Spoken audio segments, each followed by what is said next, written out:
l'histoire de la maison Puyforca avec cette vénérable machine d'époque? Ça va être un exercice de style. Alors, de Puyforca, beaucoup de gens connaissent Jean Puyforca, le précurseur de l'art déco, mais pour mieux comprendre comment il s'est construit, comment il a révolutionné le monde artistique de son époque, il faut remonter aux origines de cette maison, qui est fondée à Paris, dans le quartier du Marais, en 1820, par Émile Puyforca. Émile Puyforca dépose son poinçon, on y voit les initiales E et P qui encadrent un canif, un symbole du premier métier de la maison, celui de coutelier. En 1892, Louis-Victor Puyforca, qui a épousé en fait la petite fille du fondateur, rejoint la maison. C'est un collectionneur d'orfèvrerie hors pair. Il fait reproduire dans les ateliers les pièces les plus folles, comme cette timbale qu'il a acquise, qui était la timbale en or ayant appartenu à Anne d'Autriche, la mère de Louis XIV, et qui est ensuite devenue l'emblème de la maison. Magnifique. 5 ans plus tard, dans cette maison où l'excellence de la main, l'amour de l'orfèvrerie règnent en maître, Jean-Élisée Puyforca voit le jour. On le voit ici qui pose en uniforme de jeune engagé volontaire en 1915, aux côtés de ses parents, Joséphine et Louis-Victor.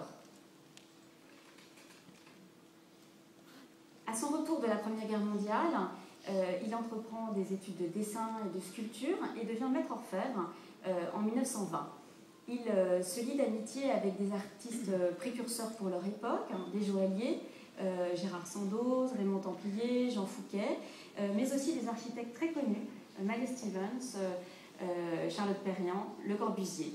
Et très proche de René Herbst, il lui confie la décoration intérieure du nouveau magasin Puyforca au 131 boulevard Haussmann, où cohabitent de façon harmonieuse les collections classiques de son père, Louis-Victor, et ses créations à lui, beaucoup plus audacieuses. Amoureux du Pays Basque, il s'établit avec sa seconde femme à Urugne, proche de Saint-Jean-de-Luz, et il fait construire une maison tout à fait représentative du style des années 30, avec un atelier de sculpture, bien entendu. La sculpture qui va l'aider dans son processus créatif à d'abord modeler des formes, puis à passer ensuite à l'étape du dessin, dans ce qu'on appelle ici à l'écran un tracé harmonique. Du dessin à l'objet, la création prend vie.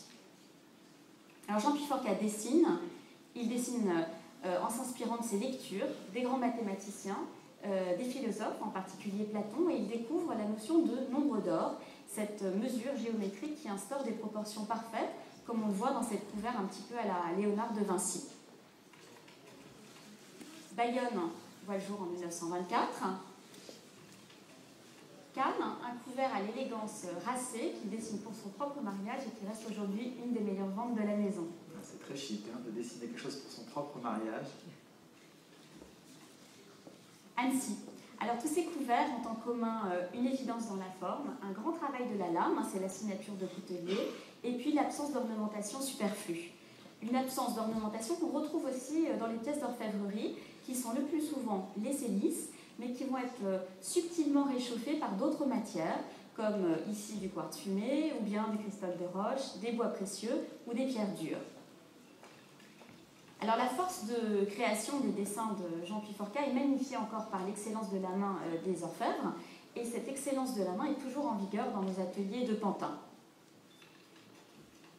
En 1945, Jean Puyforca décède prématurément dans la force de l'âge, mais il nous laisse 1500 créations, et j'ai retrouvé une petite phrase que quand j'ai trouvée, j'ai pensé à toi en fait en la lisant, et je ne résiste pas au plaisir de la partager ici.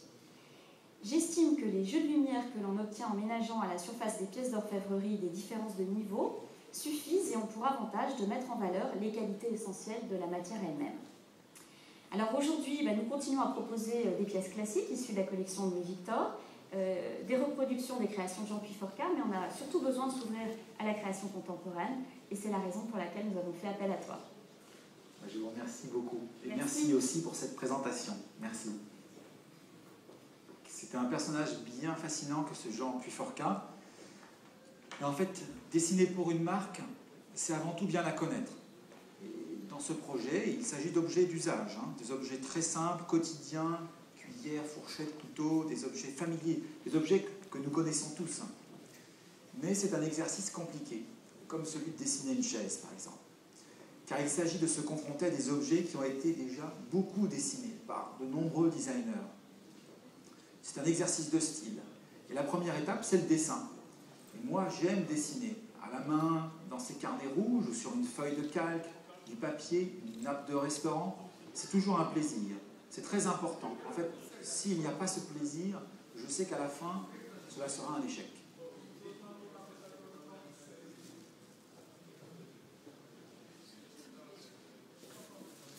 Donc là, on voit les maquettes. Les couverts, on les tient dans la main, on les caresse. On a le poids du métal. Il y a ce rapport sensuel avec la matière. Le manche et la lame se fondent en une seule forme, mais les fonctions restent précises. En fait, moi, je m'arrête de dessiner quand les contraintes sont toutes prises en compte et qu'elles sont reliées d'une manière que je trouve fluide. C'est un travail de carrossier et d'ergonome, un travail de sculpteur et aussi de bon sens. En fait, il y aura autant de travail pour dessiner une cuillère que pour dessiner une voiture. C'est simplement une différence d'échelle. Ensuite, comme on peut le voir dans cette réunion, nous soumettons les modèles à la validation du fabricant. Et souvent, c'est là que les difficultés commencent. Le métier de designer, ça sera aussi de pouvoir réadapter son projet aux difficultés techniques, qui sont souvent nombreuses. Par exemple, pendant cette réunion, où je vois les premières pièces sortir des matrices, nous sommes déjà très avancés dans le projet, après plusieurs réunions avec les techniciens. Et nous avons encore des difficultés techniques. Dans une zone justement laminée, et cette zone laminée-là, on la maîtrise, mais plus ou moins bien. On a toujours une épaisseur constante ou égale d'une pièce à l'autre. Avec la frappe en plus derrière, il peut y avoir des manques de matière qui se produisent dans cette zone-là, ou trop de matière. Si on a trop de matière, on fragilise l'outil, et puis l'outil peut casser. S'il n'y a pas assez de matière, on n'arrive pas à sortir le décor. C'est une zone toujours un peu difficile, qu'on appelle les boutons, dans cette zone-là. Ça s'arrête là, c'est juste aller là. Tu as ajouté 1 centimètre? Oui, on va dire que c'est 1 centimètre. Les réunions comme celle-ci, en fait, nous en faisons tous les jours, sur chaque projet. On avance étape par étape. Il faut bien comprendre que l'objectif, c'est de porter le projet initial jusqu'au bout, de le garder intact. Et la dernière étape, ce sera celle de la production, où on peut le voir, tout un dispositif d'une précision absolue, d'une belle brutalité, transforme votre dessin en un objet qui se matérialise devant vous, que l'on va pouvoir toucher, utiliser, enfin. C'est le moment où on voit aussi toute l'intelligence qu'il y a autour du design, autour de ces dessins. Moi, je trouve toujours cela merveilleux. Mon père était artisan, et je l'ai toujours vu fabriquer des choses, entouré de fraiseuses, de perceuses, de machines à commande numériques. Il y a, je trouve, beaucoup de poésie et de beauté dans ces ateliers. Comme par exemple, on voit ce robot qui vient parfaitement polir une face. Je trouve ça absolument incroyable. Imaginez cette presse de 650 tonnes comme ça qui vient forger une lame de couteau qui est chauffée à 700 degrés.